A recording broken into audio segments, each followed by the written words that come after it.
अस्सलाम वालेकुम dear student. आज हम तीन बड़े इंपॉर्टेंट टॉपिक डिस्कस करेंगे। उसमें दो कंपैरिजन या आप डिफरेंसेस कह सकते हैं और third one is ATP production. अगर मैं आप लोगों को बुक से दिखाऊं तो बुक्स का ये टॉपिक है, टेबल है ये, difference between aerobic and aerobic respiration. फिर उसके बाद हम डिस्कस करेंगे difference between photosynthesis and respiration, और फिर इसके बाद ये ग्राफ जो है एटीपी प्रोडक्शन का वो हम डिस्कस करेंगे। Let's see. First of all हम डिस्कस करते हैं difference between aerobic and anaerobic respiration. किन दोनों के दरमियान क्या डिफरेंस है, किन किन चीज़ों में डिफरेंस है, वो फीचर्स वो करैक्टर्स कौन से हैं जिसमें ये दोनों चीज़ें जो हैं वो डिफ़र करती हैं। पहला जो फीचर, पहला करैक्टर जो हम देखेंगे, दोनों में स्टडी करेंगे, वो है प्रेजेंस ऑफ ऑक्सीजन, कि किस में ऑक्सीजन मौजूद है और किस में नहीं।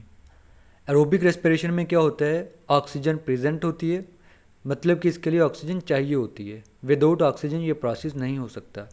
अगर हम एनारोबिक रेस्पिरेशन की बात करें, इसमें ऑक्सीजन नहीं चाहिए होती। एन का मतलब ही एब्सेंस है, विदाउट। ऐसी रेस्पिरेशन जो विदाउट ऑक्सीजन हो उसे हम एनारोबिक रेस्पिरेशन कहते हैं। तो इस वजह से कंपैरिजन में हम लिखेंगे नो। सेकंड फीचर्स है नेट एटीपी प्रोडक्शन, कि इन प्रोसेस में टोटल कितनी एटीपी बनते हैं। अगर हम एरोबिक रेस्पिरेशन की बात करें, इसमें 36 एटीपी मॉलिक्यूल्स प्रोड्यूस होते हैं और एनारोबिक रेस्पिरेशन में सिर्फ 2 एटीपी मॉलिक्यूल्स प्रोड्यूस होते हैं। थर्ड फीचर्स, थर्ड करैक्टर्स है फाइनल प्रोडक्ट्स, मतलब कि ये प्रोसेस कंप्लीट होने के बाद क्या चीज़ बनती है। एरोबिक रेस्पिरेशन में क्या होता है, ग्लूकोज चेंज हो जाता है कार्बन डाइऑक्साइड और वाटर में, साथ में 36 एटीपी मॉलिक्यूल प्रोड्यूस करते हैं। अगर हम एनारोबिक रेस्पिरेशन की बात करें, इसमें बनता है lactic acid, ethanol and carbon dioxide. इसमें कार्बन डाइऑक्साइड की प्रेजेंस को लाजमी जहन नशीन रखना है। अक्सर स्टूडेंट इसे इग्नोर कर देते हैं, फिर उसकी वजह से नंबर कटते हैं। बाकी के फीचर्स हैं अकरेंस, कि एन एरोबिक रेस्पिरेशन कहाँ अक्कर होता है।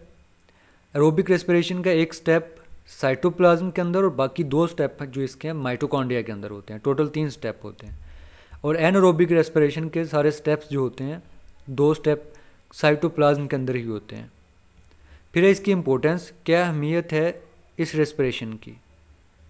एरोबिक रेस्पिरेशन जो है ये major energy source for most organism, जितने कम्प्लेक्स ऑर्गेनिज्म हैं सबके लिए एनर्जी का सोर्स जो है वो एरोबिक रेस्पिरेशन है। और anaerobic respiration energy for anaerobes, ऐसे ऑर्गेनिज्म जो एनारोबिकली रेस्पायर करते हैं एनारोब्स कहलाते हैं, उनका एनर्जी सोर्स है ये वाला एनारोबिक रेस्पिरेशन। बैकअप इन लो ऑक्सीजन, जब लिविंग ऑर्गेनिज्म की बॉडी के अंदर ऑक्सीजन की कमी हो जाती है, उस कमी के दौरान एनारोबिक रेस्पिरेशन का प्रोसेस शुरू हो जाता है और एनर्जी की कंटिन्यूटी जो है वो बरकरार रहती है। फिर है production of ethanol. Anaerobic respiration में एथेनॉल प्रोड्यूस होता है, ठीक है, जिसे बेवरेजेस के लिए भी इस्तेमाल करते हैं, दूसरे केमिकल के तौर पर भी इस्तेमाल करते हैं। और फिर इसमें कुछ फूड प्रोडक्ट जैसे कि चीज़ जो है वो प्रोड्यूस होती है। तो ये थी इसकी इंपॉर्टेंस।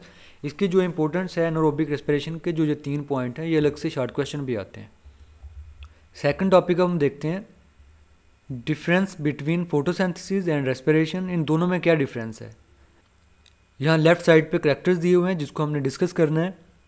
पहला है टाइप्स ऑफ मेटाबॉलिज्म, कि दोनों का किस तरह का केमिकल रिएक्शन होता है।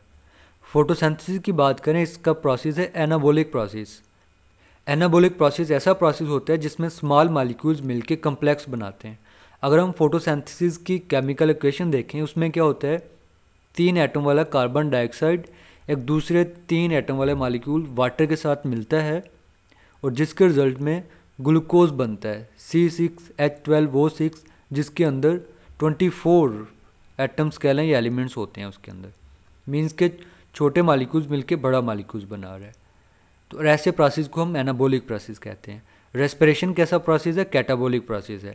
इसमें क्या होता है, बड़ा मॉलिक्यूल्स ग्लूकोज C6H12O6 जिसके अंदर 24 एटम्स हैं, वो मॉलिक्यूल्स ब्रेक होते हैं और सिंपल मॉलिक्यूल में चेंज हो जाता है कार्बन डाइऑक्साइड और वाटर के अंदर।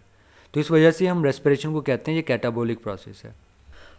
एनर्जी का क्या रोल है इसमें, energy is stored in bond energy.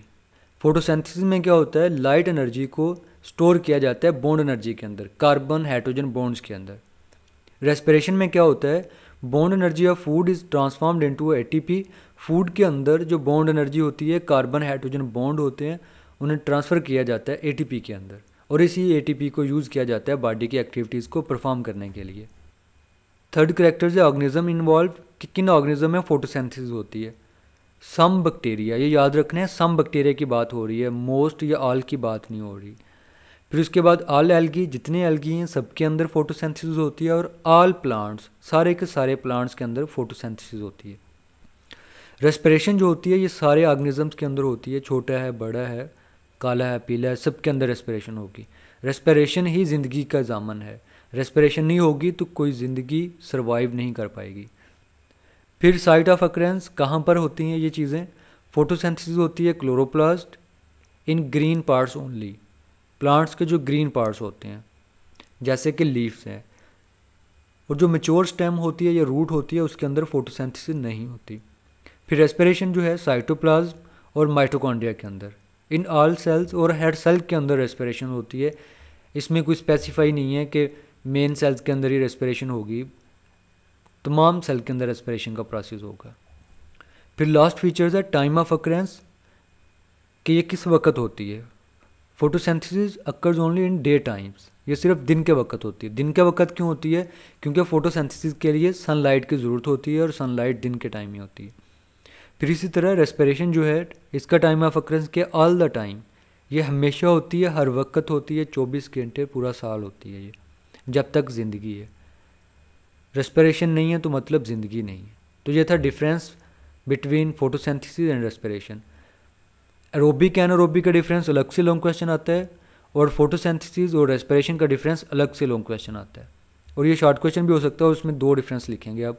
अगर लॉन्ग क्वेश्चन आता है तो फुल जो है ये सारा टॉपिक राइट करेंगे। नेक्स्ट बड़ा important topic ATP production in aerobic respiration, इसका ओवरव्यू देखेंगे। इसमें हम ये देखेंगे कि एरोबिक रेस्पिरेशन में टोटल नेट कितनी एटीपी प्रोड्यूस होती है। और एरोबिक रेस्पिरेशन के हम जानते हैं 3 स्टेप्स हैं, और हम ये भी कैलकुलेट करेंगे कि हर स्टेप्स के अंदर कितने एटीपी मॉलिक्यूल्स प्रोड्यूस होते हैं। लेट्स सी, यहाँ पर हम देखेंगे एक ग्लूकोज मॉलिक्यूल्स कितने एटीपी मॉलिक्यूल्स प्रोड्यूस कर रहा है। एरोबिक रेस्पिरेशन का पहला स्टेप है ग्लाइकोलिसिस। इसमें हम देखते हैं कितनी एटीपी बनती है। इसमें 2 एटीपी मॉलिक्यूल्स डायरेक्टली बनते हैं और 2 NADH बनते हैं, जो बाद में 6 एटीपी मॉलिक्यूल्स में चेंज होते हैं। और इसमें 2 एटीपी जो है वो यूज़ होते हैं। कहाँ यूज़ होते हैं? हम जानते हैं कि ग्लाइकोलिसिस का प्रोसेस साइटोप्लाज्म में होता है, और NADH जो साइटोप्लाज्म में बने हैं इस प्रोसेस के दौरान इन्होंने माइटोकॉन्ड्रिया के अंदर जाना है।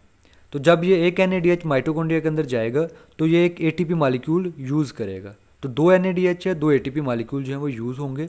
तो अगर हम सब टोटल की बात करें तो वो 6 एटीपी मॉलिक्यूल प्रोड्यूस होते हैं ग्लाइकोलिसिस के प्रोसेस के दौरान। फिर आता है second step, conversion of pyruvic acid to acetyl coenzyme A। और हम जानते हैं कि क्रब साइकिल पायरुविक एसिड से स्टार्ट नहीं होता है, एसिटाइल कोएंजाइम A से स्टार्ट होता है।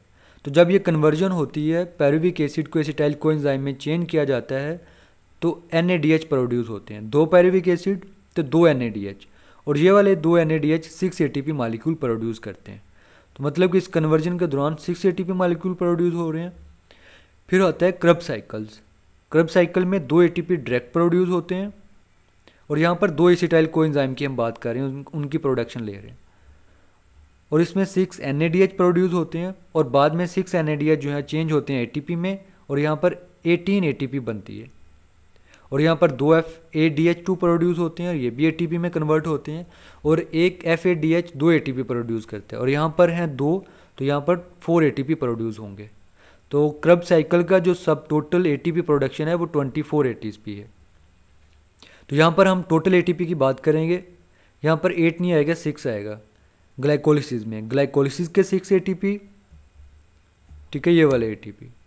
फिर उसके बाद नेक्स्ट आ जाएंगे कन्वर्जन वाले एटीपी 6 एटीपी ये, और फिर इसके बाद क्रब साइकिल के एटीपी 24 6 + 6 + 24, तो ये बन जाएंगे 36 एटीपी। तो एरोबिक रेस्पिरेशन का जो प्रोसेस है इसमें 36 एटीपी मॉलिक्यूल प्रोड्यूस होते हैं, और वो उसको हमने अभी क्रैक किया कि कैसे कैसे वो प्रोड्यूस होते हैं, किस स्टेप में कितने एटीपी प्रोड्यूस होते हैं। तो ये था हमारा आज का टॉपिक। अगर कोई क्वेरीज है तो आप कमेंट के अंदर पूछ सकते हैं। ओके, अल्लाह हाफिज़।